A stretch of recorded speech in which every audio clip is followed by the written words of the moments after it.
Raja, you want to roll? I think we should get rolling. Yeah. Please do. Okay. Let's get started. Okay, Vani, recording started, right? In both Zoom and YouTube? Yeah. Great. Yes, sir. Okay, great. Hello, everyone. The world wants peace, health, and prosperity more than a war. I think with the pain the people of Ukraine going through, let's send our love and our support, keep them in our prayers for their well-being and safety. I'm confident they will overcome this and emerge stronger than ever before. Respected professors, director, rectians, NITians across the globe, and my wonderful students, I'm Raja Ranganathan, class of 90 ECE. I'm the president of NITT USA, and I extend a warm welcome for our first Alumni Cast 22 session. Just to give a backdrop of Alumni Cast, it's a platform that brings our alumni to share their experience, thought leadership, and their impact to society and communities. This has been one of our successful initiatives of ReCal, and I thank each one of you for the stupendous support in terms of attending in the past Alumni Cast. My sincere request for you to ask your classmates and batchmates to attend if you don't see them on the Zoom screen. So with that said, Mali, I just hand over to you just to share some few words and introduce Professor Aguilar. Okay, thanks, Raja. Before I start anything, I want to acknowledge Raja's contribution to Alumni Cast. He's the rock behind this effort and he keeps it going tirelessly. So thanks, Raja, for that. Before I welcome, I'm sure all of you are aware, we have a new director, Professor Aguilar. Welcome, Professor Aguilar. Before I give the formal welcome, I would like to take this opportunity to profusely thank Dr. Jayshree Seth. I'm 84 December batch of chemical. I'm wearing that like a badge today, Jayshree. Thank you. Okay. So Professor Anantraman will also be very proud about it. And thanks, Jayshree, in your busy schedule to take time off and do this for us and share your thoughts. As Raja will introduce you, your resume is awesome and really unbelievable in one of the most innovative companies in the world. Thanks for taking your time and doing this for us. As Raja mentioned, we're kicking off Alumni Cast 2022 with this episode, and we couldn't have found a better person to do this for us. Thanks so much. Thanks so much. We have had many illustrious people like Narendran and Sridhar and Rajaya doing this for us. So you're right up there for us. Thanks, Jayshree, again. Thanks so much. Okay. And now going to welcome Professor Akila. As you know, Professor Akila is less than or just about over a month. She's joined us, and she's got impressive credentials, and she comes from NIT Puducherry, where she was heading the computer science department, and she was the registrar in charge also. Apart from that, you name the modern buzzwords like big data, blockchain, AI, Chemi. I don't even remember the names, but she's contributed significantly to the cutting edge parts of technology. So we're really fortunate at NIT Trichy to get somebody who's so contemporary and cutting edge as our director this time. I must mention that we met her, few of us, including Raja, virtually, and many of us met her personally. She has been extremely warm to the cause of ReCal and alumni, and it's fitting that she says a few words and kicks the session off. Professor Akila, thank you so much for joining us in your schedule on a Sunday evening. Thanks again, Jayshree. Raja, I would like to hand it over to Professor Aguilar, if that's okay by you. Is that okay? Yeah. Sure. Yeah, sure. Thank you. Am I audible? Yeah, very. Yeah, okay. Vanakkam, namaste. It's my pleasure to be the part of this event. I would like to start telling Tirukkural. Most of you would know Tamil. I assume that. Virupara Chutram Iyayin Arupara Akam Palavum Tarum. Let me repeat it. Virupara Chutram Iyayin Arupara Akam Palavum Tarum. Let me tell first the Tamil, in Tamil, the meaning. Anbu Ningada Sutram Uruvanikku Kidaithal அது மேன்மேலும் வளர்ச்சி குறையாத ஆக்கம் பலவற்றையும் அவனுக்கு கொடுக்கும். Let me tell it in English. If a person gets lovable and respectful relations, it will bring prosperity to him and to his surroundings. If a person gets lovable and respectful relations, it will bring prosperity to him and to his surroundings. Similarly, our NIT Trichy has got lovable and respectful relations as alumni. Recall, the association which increases the strength to NIT Trichy, I am sure that this strength has brought prosperity so far, and coming years also, it will increase this prosperity in a more active and strengthened manner through many planned activities of Recall. So a warm welcome to Jayshree Seth ji, who is going to discuss on the title, Public Perception of Science Need for Advocacy. It's my pleasure. I'll be watching the whole process because it's my first meeting and I'm waiting to hear the deliberations. So again, I would like to mention that it's my pleasure to be a part of this event. And when these alumni people met on that day, I could not see them as 1980 batch, 88 batch, or 92 batch, 94. All were like when they were in the college, how they were discussing in the same way. It was such a memorable moment for me to be on that day, maybe for half an hour.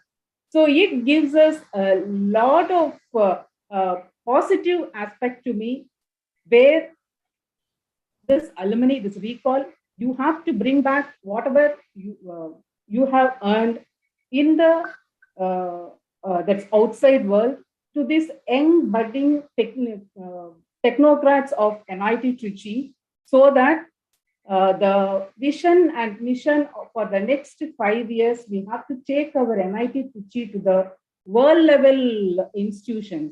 So in that sense, again, I request the Recall to come back to our students and do it in the same day. So thank you for the opportunity. I'm waiting to see the deliberations and especially its outcome. Thank you. Thank you. Thank you, Dr. Aguila. Thank you, Mali. So the world requires innovation, and innovation needs science. Science demands diversity, and diversity warrants equity. Public opinion and perception about science and the need for advocacy is vital for its existence, and undoubtedly, we have to hear from a person who has been there, done there. We're excited to have Dr. Jayshree Seth with us today in the hot seat. Just to give a background, she is a corporate scientist at 3M in St. Paul, Minnesota, and also 3M's chief science advocate. She graduated BTech in chemical engineering in 1989 and also a recipient of the prestigious Distinguished Alumna Award. She has a MS and PhD in chemical engineering from Clarkson University in New York and has been at 3M for almost 3 decades. She has 72 patents on a variety of innovations, and she is a most sought after speaker globally. And just this month, if you guys have noticed, I think she had her interview featured in Times of India. With great honor and privilege, I'm excited to welcome Dr. Jayshree, and she'll be sharing her perspectives on public perception of science and the need for advocacy. Welcome, Jayshree. Thank you. Okay. Now, to keep the discussion going exciting, we also need a moderator who has an undue passion and energy. Hence, it's my pleasure to welcome Rama Ramanathan, who will be moderating today's session. Incidentally, Rama is my classmate, a batch of 90 ECE, and she's a successful business leader and a community builder. She has worked at some of the world's largest IT services companies such as TCS, Cognizant, and Infosys, and has created a significant impact in the corporate world. After graduating from NITT, she did her MBA from Yale and has been in the business development for over 15 plus years. She is one of the core members of NIT Trichy USA alumni chapter and plays a significant role to its growth and development. Welcome, Rama. Thank you, Raja. So, Rama, before I hand over the stage to you, just wanted some few, ground rules. Folks on the Zoom call, please shoot your questions on the chat window. I've already got a lot of questions, which I will be, I have curated that, and I think I'll be asking at the end. And also at this point of time, if you guys are not registered with the NIT Trichy portal, that's a one-stop shop. Please go ahead and register. It just takes, less than 60 seconds, I would say. So please go on mute. I think if you guys are outside, and Rama, the stage is yours. Over to you. Thank you, Raja. Good evening and good morning, everyone. It is indeed a great privilege talking to my friend from last century, Jayshree Seth, who's now a Dr. Jayshree Seth, corporate scientist and chief advocate for 3M. As we know, we are all here to hear from Jayshree about her remarkable progression in her career and all that she has done. I would like to take all of you back to the year 1985, when Jayshree truly started her career in chemical engineering, at that time what was called REC Trichy. So Jayshree, when you think of your college days, what are the fun facts that you can think of? Because we are all here as alumni of REC Trichy, what's called NIT Trichy today. I would like to hear from you.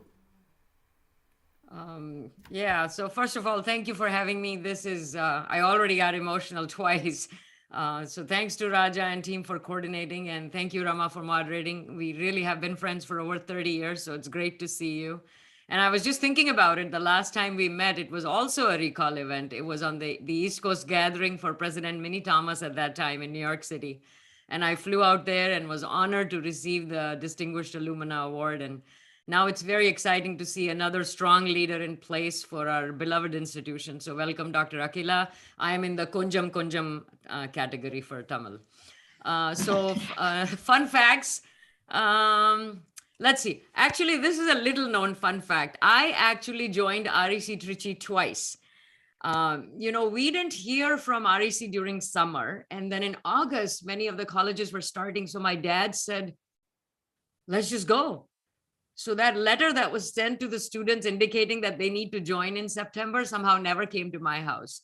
So my mother and father and I, we made this long journey, bag and baggage, from Roorkee to Delhi, to Madras at that time, to Egmore, to Trichy, to REC, and then found out, oops, we need to go back. So I actually got to see Opal Hostel. It was brand spanking new. I was excited to come back there.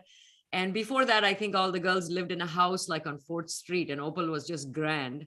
And then, of course, I came back a month later to join for the second time. So that's one fun fact. Another fun fact, and if the young folks are online, this is going to be interesting for you.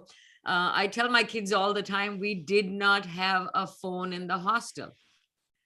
And then one came and it was by the guard's desk way outside.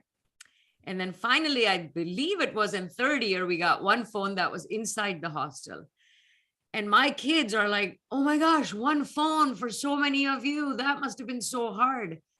And they're surprised when I tell them we didn't need the phone. There were hardly any phone calls. It seems incredible even to me.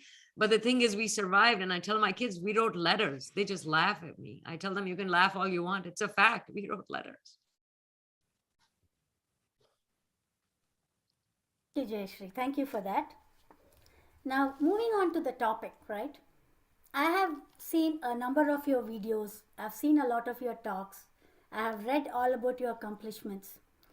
In the field of science, I see you always mentioning that we need strong science advocates. And the 4-part message of hope, women in STEM, sustainability, and shared responsibility truly strikes a chord. I want to hear from you. Why do you think that's so important? If you can please elaborate. Yeah, I should give some background first. So I work at 3M. I think many in the audience know our Post-it notes, our Scotch Brite, but now probably everybody knows our, N95 respirators. So we care about science. Our brand promise is science applied to life. So we're interested in understanding the public perception of science globally. So we actually commissioned a survey. It's called 3M State of Science Index. And in 2021, it was actually 17 countries in all. And of course, India has been included right from when we started this research in 2017. And what we found during the pandemic is that trust in science and scientists went up and skepticism towards science went down around the world. And there's a good reason for that. Science was in the forefront with preventative measures, with public health guidelines, with drug therapies, and then the ultimate gift of science in the vaccine. So no surprise that science is having its moment. And it's great to see, because sometimes we only hear from and of a very vocal sort of anti-science minority. But now hope is the defining sentiment around science, and trust remains at the highest level. But as we all know, human trust is a very fluid concept, and it doesn't take much to destroy trust. So if we want this hero image of science to continue, we need to link science to solving for challenges such as health challenges, sustainability challenges. We need to have a strong collaborative scientific community globally, so people can see that that's what the scientific community delivers. And that community of scientists needs to reflect the diversity of society, which means we need STEM equity. We cannot have a monolithic community of, let's say, male scientists, because at the end of the day, society is going to say that does not reflect who we are. And that's why the 4 key themes. Public is seeing what science can do as we confronted this crisis. People are mindful of sustainability challenges and the role science can potentially play. They want the scientific community to collaborate across sectors and borders for the benefit of the public. And the public demands diversity and equity to make sure that science represents all of us.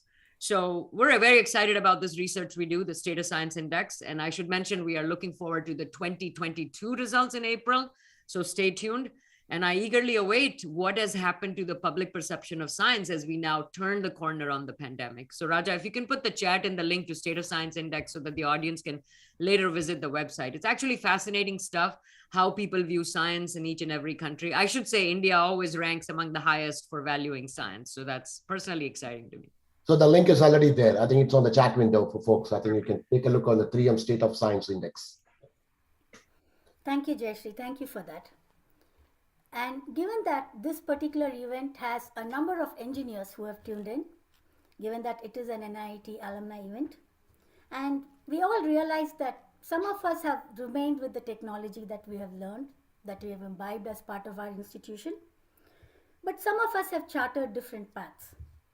So given where we are with all our different spheres of life and what we are doing today in our various professions, how can each of us be advocates of science, both personally and professionally? That's a very good question. The simplest answer is the population of the world is going to be 9 billion in just a few decades. So we know that we need to unlock the secrets to a sustainable future. And like it or not, science is going to have to play a prominent role. So all of us should be advocating for science, regardless of whether we are in science or not. We need science. We need more people in science. We need more science-minded people, and we need more people who can communicate the social benefits of science. And so the way things are professionally, I would say it is simply that everybody needs to be very aware of misinformation and disinformation. All of us have science backgrounds, regardless of what we're doing in our lives right now, but step in when you need to stop that chain of misinformation and disinformation. And also defend the scientific method. I am really dismayed when I see some clickbait headlines like, scientists changed their mind. They didn't change their mind just because they wanted to. It's because it was warranted. New data became available. So we have this unique opportunity to help the public, starting from our own family members, understand the scientific process and communicate that science is dynamic. It relies on new data. It relies on debate and discourse and discussion. And that's just how it works. And tell the public that they should be happy. It works that way, that scientists change their mind as new data becomes available. So people cannot politicize it easily. And that's what happens all the time. So that's something we can all contribute to directly, because right now public is engaged. Suddenly science is more interesting because of the pandemic. It's more relevant because of the pandemic. It is more talked about because our health is concerned. And it's become very clear, with our health, science gets personal. So this is a very important social science learning, and we should really avail this opportunity and explain the science process to people so we can bolster that foundation of public trust in science, which is very important, as the pandemic has shown. And personally, I tell people, give your voice to STEM, to science, technology, engineering, and math. And by voice, I literally mean V for volunteer, O for organizing events, I for inspire, C for champion, and E for engage. So these are 5 ways we can all give our voice to plant the seeds of STEM for the next generation. We can nurture them. We can watch them grow into well-informed problem solvers. And you don't have to be in STEM yourself. You can volunteer. You can organize events in your community. You can go speak at schools. You can inspire impressionable minds by showing how science solves problems. You can champion to bring STEM tools in your local schools. You can engage in conversations and in learning together. It's a great time to do it right now because of the heightened interest, because hope is the defining sentiment around science. That was an awesome response, Jayshree. That was great. Truly how you expanded voice to each of the things, how each of us can play a role. That was great. So personally for you, right, what led you through this journey? For you to think that you have chosen a path of science and technology and how you can make a difference. I watched what you spoke in Poland, right? And how you said how important it is to be at the intersection of both science and technology. Can you share some thoughts about that? What made you go down this path? Wow. Okay. This is going to be a long answer because I think about it a lot these days when I get this question. So just like you, Rama, I grew up with an engineer father. I grew up on the campus of University of Roorkee. It's now IIT Roorkee. My dad was a professor there, and then he later retired as the director of India's National Institute of Hydrology. Actually, it is very interesting. In 3rd year, I think it was, we had to study hydraulics and fluid mechanics. And I had to stand in line at the library to get that book, Modi and Seth. That's my dad. So he was among the very first who left his small hometown in Rajasthan, where my family is originally from. And he left for an engineering education. So he got a Commonwealth scholarship to do a PhD in England. And he moved the young family there. And so this kind of exposure actually changes the way you think. And I was too little, but it certainly impacted my parents and got them thinking differently. So we then returned to India, and my dad made yet another decision that he was not going to go back to Rajasthan, but instead joined the oldest engineering institution in all of Asia, which is the prestigious University of Roorkee. So I grew up on the campus, completely surrounded by scientists and engineers and STEM professionals. Everybody's dad was that. And the thought that my parents had was that my brother and we would both eventually study there and will never have to leave home. Now, there was a slight problem.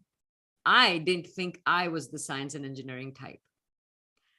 Don't get me wrong. I loved school. I did very well. I've always loved learning. I have always liked working hard, but I wanted to solve problems, improve lives, make the world a better place. And I was drawn to fields where I thought as a young child, this contextual pull was strong.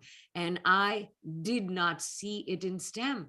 I didn't quite see the connection of my mindset with that field or my interests. I loved writing. I wrote poems. I wrote essays. And I should mention there were no women engineers to be seen. But I had very strong parental guidance, and we're in a group of Indians. Let's just say we all understand what that means. So I just decided it was best to go along. I tried to get into Roorkee and I didn't get in. So that's how I ended up in Trichy. So my parents were very committed to an engineering education for me. So many of you may remember this process back then. I'm not sure how it happens now. We showed up in Allahabad and we saw this whole process, colleges in your state start filling up. And then the neighboring states. And I remember my dad saying, Arey, Rajasthan bhi gaya, Bhopal bhi gaya. And then the circle grows and grows. Oh, 2 civil engineering left in Warangal. 1 metallurgy left in Calicut, and finally it was chemical and metallurgy in Trichy. And in looking back, I realized the majority of the people right there were making their decision based on distance. And looking back, I think, gosh, I lucked out. I landed in chemical engineering, which was the top branch in the US. It still is, and I didn't know that. It wasn't in India, definitely, looking by how things were going. And then I ended up in the top REC in the country. So thank you to my parents who were brave and visionary, and thank you to my luck.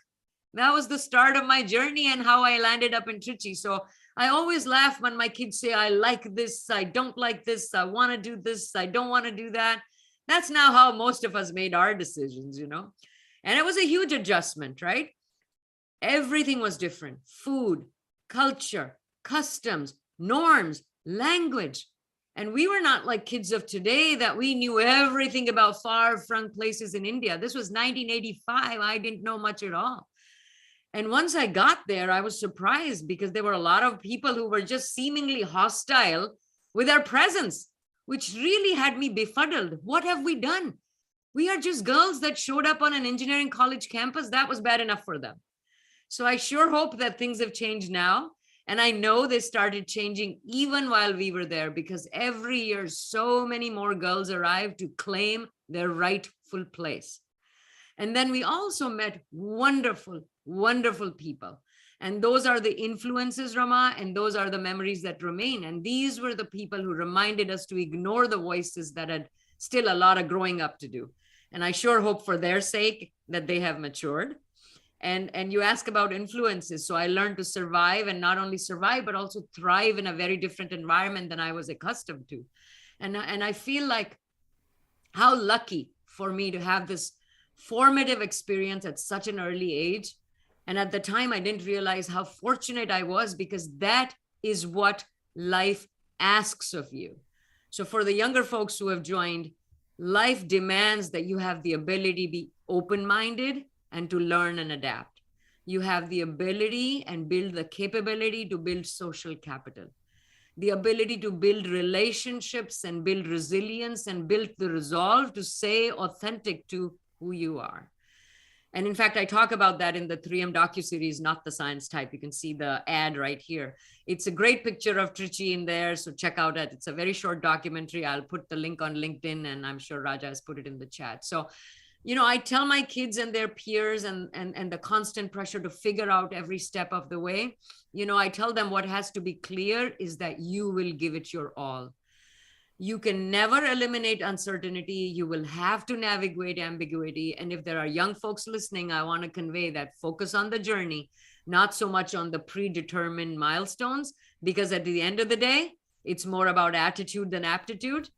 It can be more about diligence than intelligence. And it is so much more often about your skills than it is about your expertise. So I ended up as an engineer, and I did fine because not just of my STEM education, but because of what I loved and what I learned. I loved the human context. I brought it into science. And what I learned is through my lived experience of walking into this uncharted territory without a manual. That is the thing that has led me to develop innovations in my role as a scientist. And that is the skill that has made me successful in this additional role I have as Chief Science Advocate for the company. So Rama, long answer, but I had to think hard and deep about it, about my lessons learned. Sure. Thank you, Jayshree. Thank you for that. I also found that you are the first female engineer, even in a developed country like the US, to be awarded the Carlton, to be inducted into the Carlton Society, right? And as you said, as a Chief Science Advocate, what do you actually do? We all know that you are a scientist, that you have a lot of patents to your name, but how different is that role, being a Chief Science Advocate? Yes. And I should just clarify, I'm the first female engineer, but the fourth woman to be inducted. The other three were chemists. So yes, but even in developed countries, I think the challenges are across the board. In fact, I tell people that I see more challenges here mentally than I did in India. Because remember, when I was growing up, the prime minister of the country was a woman. So for Indians, we never thought as an Indian girl that I couldn't accomplish anything. I see more barriers in other countries. So do not sell India short on any of that. I think in many ways we're way ahead. So, and yes, I do have a role in the lab at 3M. Like you said, I develop adhesives and tapes for the industrial market. And then I also have this additional role of Chief Science Advocate. And this is a new role that was created in 2018 when the results of the first survey we did on public perception of science came out. And it was very clear that science needs advocates. So they decided to create this new position. And this role didn't exist at 3M or didn't exist anywhere. And actually, when they asked me to take this role, I was initially like, whoa, I don't know what this role is, never heard of it. And then I was like, do you really want me to take this role? Because let me tell you, when I was growing up, I never thought of myself as the science and engineering type. My parents strongly encouraged me to go into these fields. And that's how I got here. I didn't get into Roorkee, the very campus of the college I grew up in. I had my struggles through graduate school. I actually changed my master's to my PhD, completely my different area. So I'm not an expert in anything. I came into 3M through the back door as a summer intern because 3M only hires from top schools. They didn't hire from the school where I went. So are you sure you want me to be the first ever Chief Science Advocate? And then it started, sort of dawned on me. Maybe I should be doing this role. Because this is an opportunity to make science a more inclusive field. All the appeal of STEM has been geared so much to be content heavy. And we don't talk about the context, which was so important to me as a young girl. And I would have been so much more excited about STEM had I known what I know now, that science solves problems, scientists help improve lives. And even through college, there was never this discussion about the pro-social context of this field. And I needed that context. I mean, I did very well in school, but that was a very transactional relationship that I had with what I was studying. There wasn't the sort of engagement that I find now. And so what I have found that there's a lot of research around this topic. And in fact, get this, men are very satisfied with content. Women need more context. Duh. That's when I thought, now I understand why this was so true for me. And then as a mother, it was very true for my daughter. I saw how important context was for her to inspire her. The content was sufficient for my son to get excited. So I took this role, and I'm glad I did, because I take this message everywhere I go. Because we want science and the field of science to be accepted by the public. We need to talk about it in a social context, and we need it to be a diverse community. So in this role, I broke it down into 3 as an engineer, I guess. I said A, B, and C. A, we have to raise the awareness and appreciation and acknowledgement of science so we can move people from apathy. Second is, of course, breaking down biases, boundaries, barriers, belief, things like, oh, I'm a girl, science is not for me, or oh, science is only for genius, or the portrayal of science in the media. And let me tell you, despite having 2 PhD scientists at home, my daughter said, I don't want to do science. That is for geeks. So that image of nerds and loners and mavericks and evil and genius and mostly male scientists in the media, that is not going to inspire little girls. So that needs to be addressed, and that's happening slowly. And finally, we have to focus on the context and champion the whole social context about science, that scientists solve problems, science can improve lives. And especially with girls, we need to put that lens for communicating about STEM education and career. So I take this message with me as I travel the world in my role as Chief Science Advocate. I guess travel the world from my home right now, but I interact with students, I interact with educators, community, advocates, and I present at conferences. I also write a lot about this topic. And I use my own journey as a backdrop that, I didn't think I was the science type because I couldn't see the connection. But today I'm at the highest level at 3M. I have 72 patents. I've inducted into the 3M Carlton Society, like you talked about. I've reached the highest achievement award for the Society of Engineering, Women Engineers. I am the science type. We're all the science type. So don't let stereotypical images fool you into believing who can enter or who can persist or who can excel. And the reason why I tell you all this is not to brag, but I want you to think about what I think about each and every day. How many ideas, how many innovations, how many scientists and how many discoveries we are missing out on because of the way we teach, we track, we train, we typify, and even talk about STEM.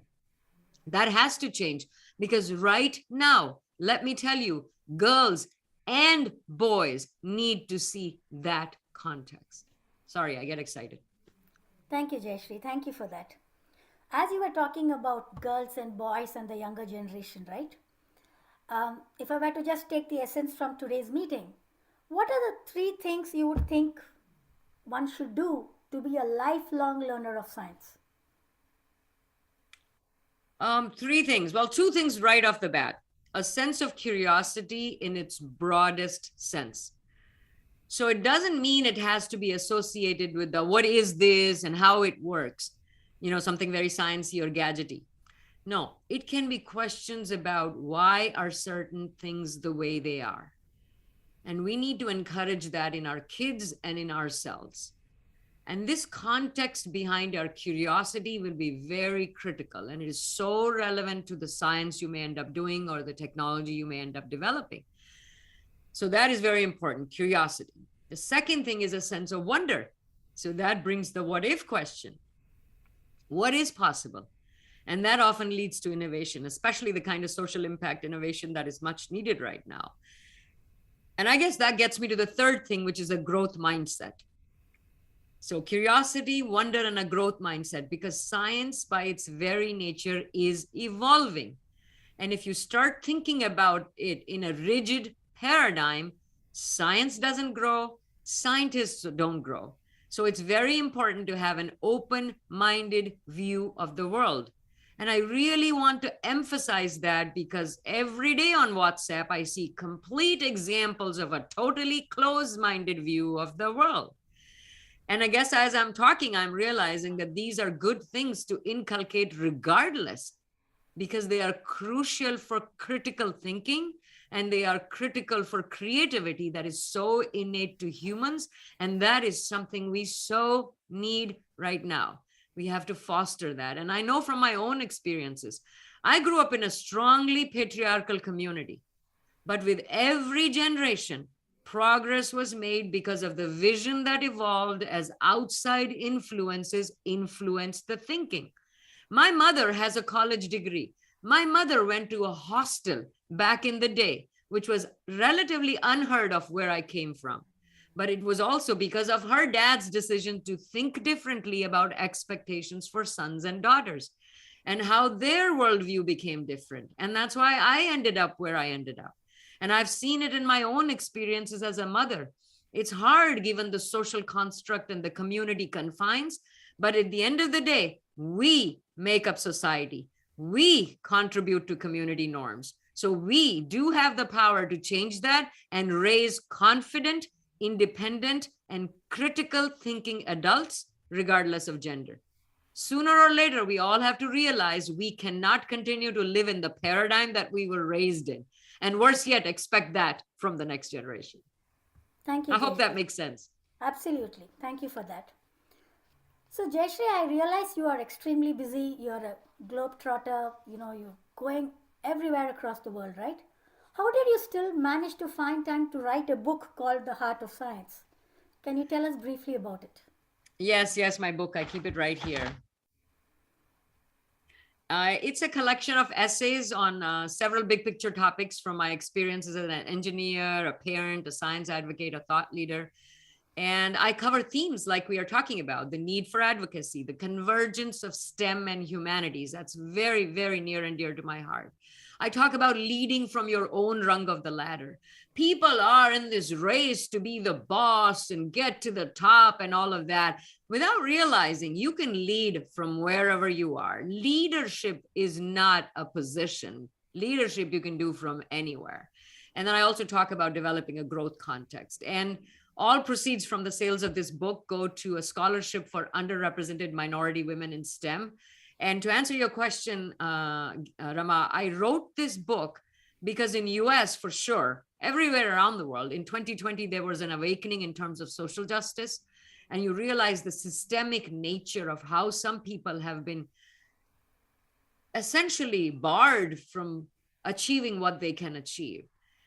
And STEM professionals and academics have a huge influence in shaping our world, but we do not have enough representation of underrepresented minorities, for instance, of Black people in STEM. So I had this idea, I have all these essays that I keep writing. Why don't I just put them together? And I requested Society of Women Engineers, and they said, wow, we're ready to do it. So they published the book. And so all proceeds from this actually go to this scholarship. And fast forward to 2021, almost exactly 1 year after the first book was released, I had this amazing opportunity to meet the first recipient of the scholarship that was funded from the proceeds of the sales of this book. Wow. And it was really emotional to look at the student who is actually a student because of something that we all did. I wrote the book and you all bought it. So this was when I realized that, oh my gosh, it's a sign. What are the odds that I actually get to meet this student? One book, one scholarship, one student. It all starts with the power of one. So what I'm trying to say is I'm working on book 2. And my motivation with book 2 is really to provide perspective at this time of change, because time of change is a great opportunity to look back at lessons learned. And the pandemic has definitely taught us many important lessons. So the second book is called Engineering Fine Print, and that's coming out in March. And it is an attempt to go deeper on the topic of transitions so we can thrive and survive amidst change and uncertainty, reflections to provide perspective, and insights into actions we can all take. And I really hope that listeners can buy the book. It's available on Amazon in most countries. I will put a link on my LinkedIn. And the reason why I say that, it's not just what you take away. When you buy the book, you actually give the gift of education.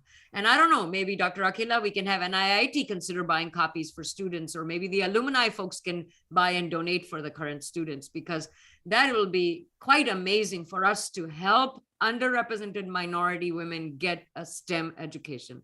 And the sense of satisfaction that I feel from that one thing is worthy of my entire journey. Sorry, I get emotional. Thank you. Thank you, Jayshree. I know Raja has a lot of questions to ask you. I have one last question for you. As you left NIT Trichy, what are some of your fond memories? Oh my gosh. Fond memories are for people like you and many others. We have stayed in touch. Wonderful friendships that we formed in the 4 years there. We have also mourned the loss of those who we have fond memories of, but they left us too early. We have some really good friends who are no longer. And fond memories, I can say this is, okay, let me go back to something else so I stop being emotional. How about the food in Opal Hostel when we were there? My South Indian friends always complained. They said the food is not great. I have to tell you, I loved the food, the hard idlis and the soft dosas and all of that. I thought it was a great treat for a North Indian vegetarian to get to eat South Indian food every day. I mean, what can I say? I was not complaining during my stay at Opal. And that's a cherished memory, the time in Opal Hostel. Wow. It was like we created a world inside that world. And who cared what happened outside? In those 4 walls, we were so happy, so excited to be in each other's company, freshies and seniors, all in the same hostel, all eating together, all from different parts, different backgrounds. We would sing, we would dance, we would play, we would watch TV. We would teach other languages, be silly. We didn't need any gadgets. We didn't have phones. We would talk about our childhood. We would talk about our futures, joys and hopes and dreams. No one really knew where life would take us. That time together really remains one of my fondest memories, Rama. Sorry, I get emotional. No problem. Thank you, Jayshree. In fact, after coming to REC Opal Hostel, I remember going back home and telling my mother, we get such wonderful varieties every day there. I want you to make more of those varieties at home. So with that, thank you, Jayshree. Thank you for allowing me to ask you all these questions. With that, over to you, Raja, to ask the rest of the questions. Thank you.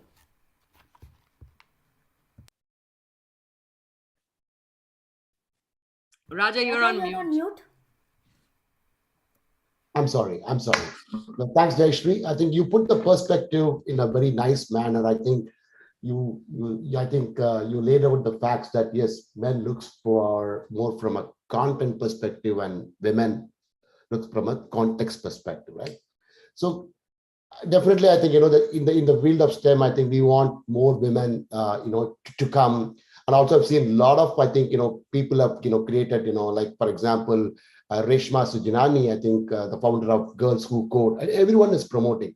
But I think I have a fundamental question. I think this also came in the chat window, and also a lot of students have asked this question. So I've summarized. So the pure science and engineering is vastly different, right? I think if you look at the pure science is drawing only very few students at graduation level compared to engineering.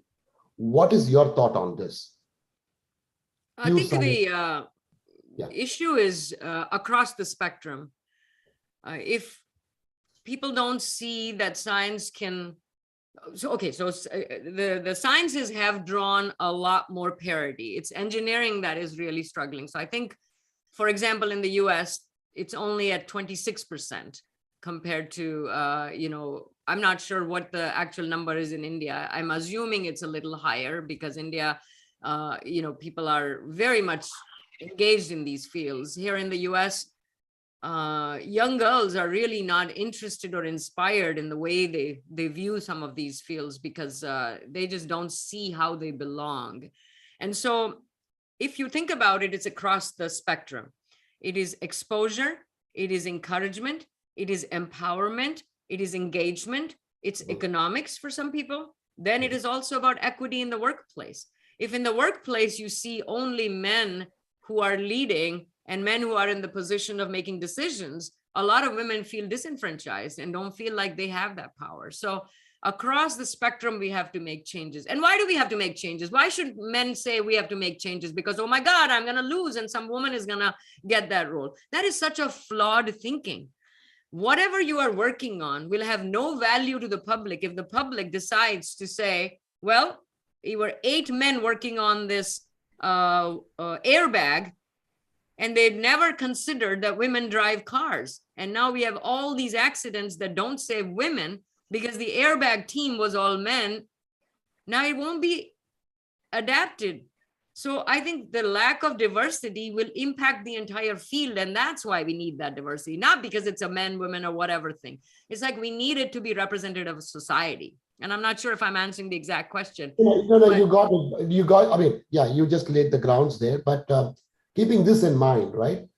How do you think, one is talking about the science. The another is how do we accelerate, the culture of innovation? In fact, Jayakantan, I think your lab mate also posted this question on the chat window. How do we accelerate the culture of innovation and entrepreneurial spirit, among the girls and also among the students? If you could share some perspective on that, that would be great. Yeah, I think innovation is simply about doing things differently or doing different things. And really inculcating that spirit in the students about solving problems, helping others in your community, I think jumpstarts that. One of the main things that helps is seeing accessible role models. So if somebody sees a role model from their own community who has done something that has tremendous impact on people. So I say role models is critical, encouragement is critical, and the encouragement only comes from empowerment. A lot of women may not speak up even when they have ideas because they'll say it's probably not a good idea. It's probably not something that is important. If it was important, somebody else would have thought of it. And I'm saying this because I have those, and despite having 72 patents, I think that way. It's probably not that good, but I now know not to second guess myself after 30 years in the field. How do you make sure you inspire young girls to say, or young students for that matter, to say, don't write your ideas off. Think about them, persist, research them, make them better, and really have a relationship with your ideas so that the ideas grow as you grow. So it's about encouragement, it's about empowerment, and then it's about facilitating a pathway. So what? I had this great idea. Everybody thinks it's a great idea, but I have no means of executing on it. Then what? It's no good. So that's where the community and the government and the academia and the institution and the entrepreneurial community, everybody has to come together and facilitate a pathway. Yeah, I agree with you. Ideas are cheap and execution is very critical. Absolutely. So with that said, I think Rama was telling, that you have 72 patents. You shared with your perspective with Rama, and you are got inducted into the Carlton Society. I think being a woman, what are the 2-3 challenges? Because a lot of students and a lot of people who are about to, get into the next level of their career are listening. What are the top 2 or 3 challenges that you as a women faced in the corporate world in the process of, I think you accelerating your career? If you could share that would be great. Yeah, I was very fortunate that I ended up in a company that has an extreme culture of collaboration and a culture of empowerment. And so that worked out really well for me because I was not an expert in anything. I really wanted to bring the human context into everything. And so that really sort of fueled my sense of innovation because I could go from solving one problem in one area, then in another area, then in another area. And I was able to do that because of the way things are structured here at 3M. But when I talk to a lot of people, I think the challenges are threefold. One challenge is the limitations women put on themselves. And that's nothing to do about being right or wrong or good or bad. It's just that men are more confident in their abilities than they should be. And I'm not saying anything that is not documented with research. And women are less confident compared to everything they know. So automatically you get this offset. And so that's one challenge that we constantly have to face because in any organization, men will seemingly appear more confident because that's what they truly believe they are, even though they may not have the information. And women, even if they have the information, will propagate an image that they're not that confident. So that kind of clashes. But good organizations, good leaders understand that. And they will they will automatically adjust for this evolutionary characteristic that we have. So that is important, number one. Number two situation is the constraints that you place from the path that has been laid out. So many people believe that the science path was laid out by men because they got there first. And so it is laid out in a very male-centric fashion. And for women, it's always like having a left-handed view on everything while you are right-handed. So think about everything that goes on in the company that puts women at a disadvantage. And there are many, many things. This includes things like in the US, in fact, other countries are much more forward about this, but parental leaves and things like that, those are all those kinds of things that a lot of progress still needs to be made. And the third thing is more about the culture. And a culture of inclusion that really draws into people's diverse views and experiences is critical. So I think that has to get in there. So the way I look at it is you change the constructs, you address the stereotypes. The stereotype that a scientist is a man who's confident and knows what they're doing, that really hurts that image of women. We have to dismantle the archetypes of what is a scientist. And then finally, you have to really dismantle this idea of typecasting and tokenism of women in HR roles or women in this. It's like, no, they're pretty capable. It's about talent, and they should be doing all the possible opportunities that they face. Okay, thanks. Raja, Mali here. Yeah. Mali here, do you want to check if the director has a question, Raja, please? Yeah, wait, I'll come to that, Mali. I'll come to that. So thanks, Jayshree. I think, just extending this, right? I think this is the last question I'm going to ask from the chat window. Then I'm going to have some live questions. So the concept of science advocacy, if you look at science advocacy as a concept, it's I would say even it's new for countries like US. But imagine a country like in the Indian subcontinent, if we have to take it, this is a question that has come from Dr. Sandhya. How does one measure and monitor the progress of science advocacy or science? Any thoughts? I think it's a very interesting question. Science is such a big word, such a complex sort of thought process. At the end of the day, all we want is people to be more critical thinking and understand the progress of a scientific process. It's like, what is the hypothesis? What is out there? What experiments could we possibly do? What did the data yield? Things like that. So having a more critical minded public is beneficial for any scientific process. So from our perspective, the way we are monitoring our success is how many people engage with science advocacy stories? How many people are saying that they are able to be literate in the scientific thought process? How many people are saying that they understand that science has a very critical role to play to solve sustainability challenges, things like that. So how are people making the linkage? I will say that it is a lot less difficult in countries like India, where science has enjoyed a very strong prominence. We all know that.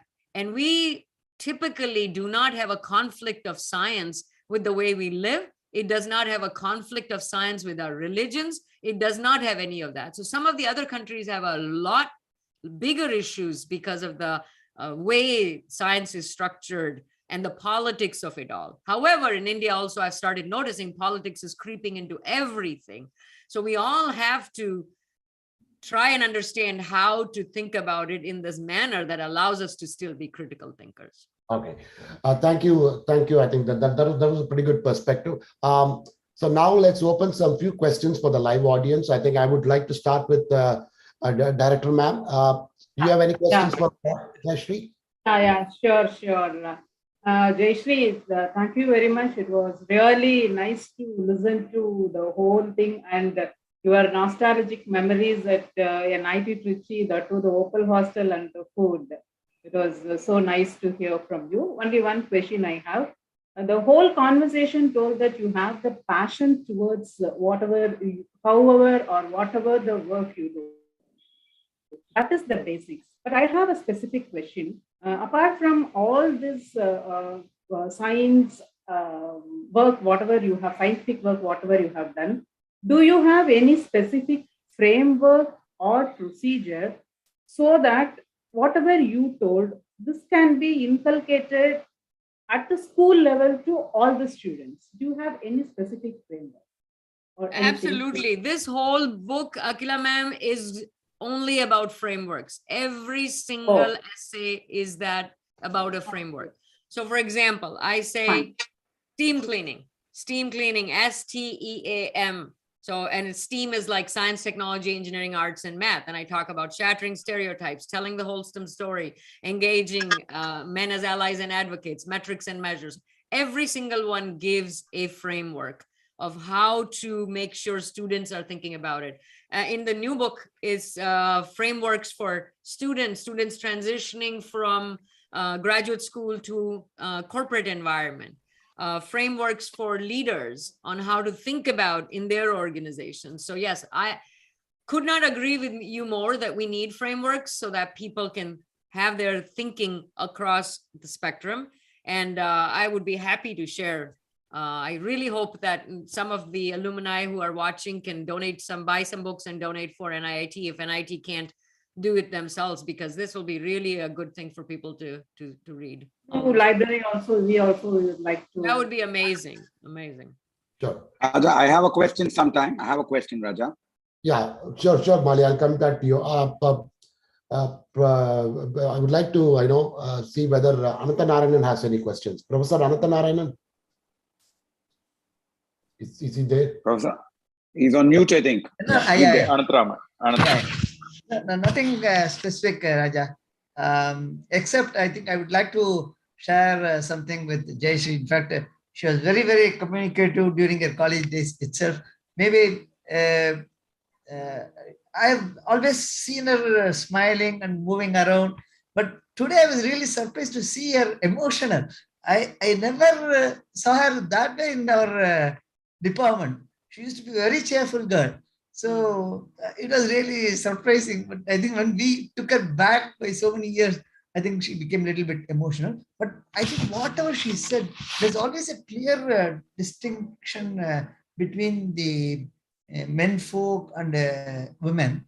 When the companies, they try to believe that male members can do certain jobs.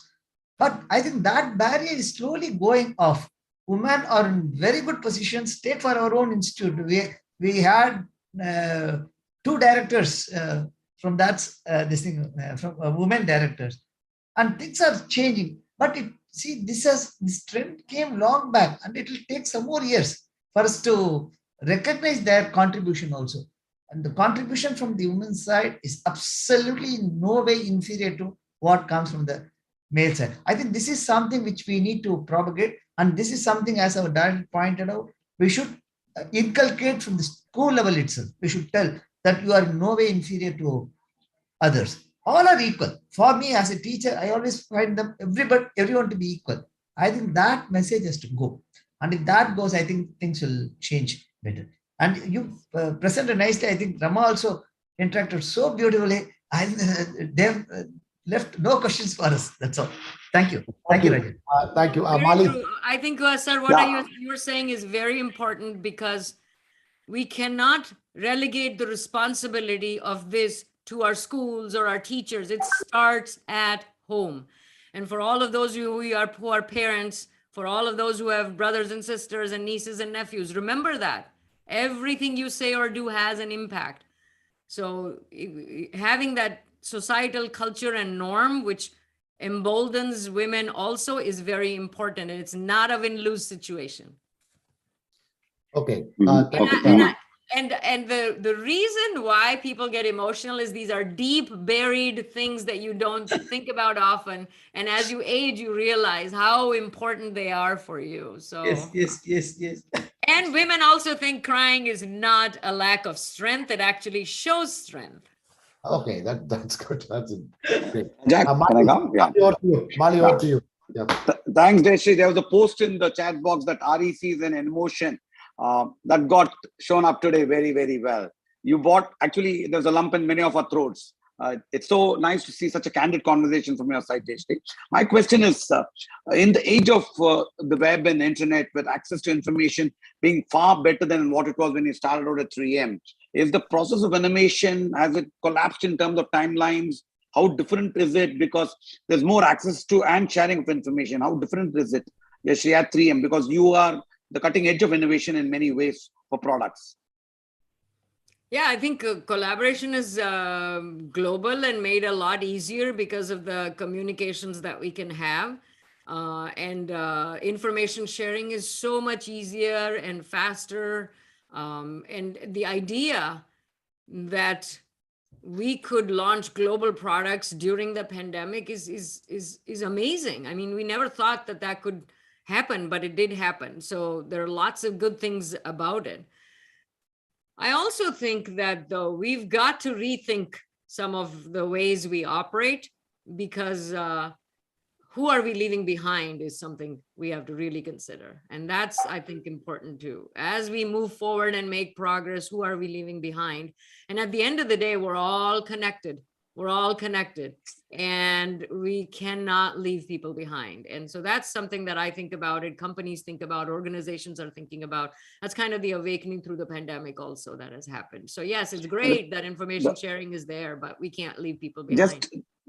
Just a specific question, product development and innovation timelines have reduced because of information sharing. Has that happened? I think so. I think the data is available a lot faster. Data is disseminated a lot faster. Data is gathered a lot faster. And that helps tremendously. Thank you. Okay. I think we are on the top of the hour. I think we'll encourage one question from the live audience, and then I would like to summarize it. If anyone wants to, does anyone have a question? Maybe you can raise your hand on the Zoom.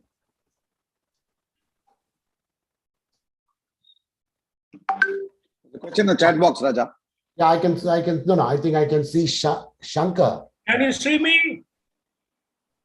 Sorry, who's this? I'm Ravi. Yes, Why don't you go ahead, Ravi? Yeah, go ahead.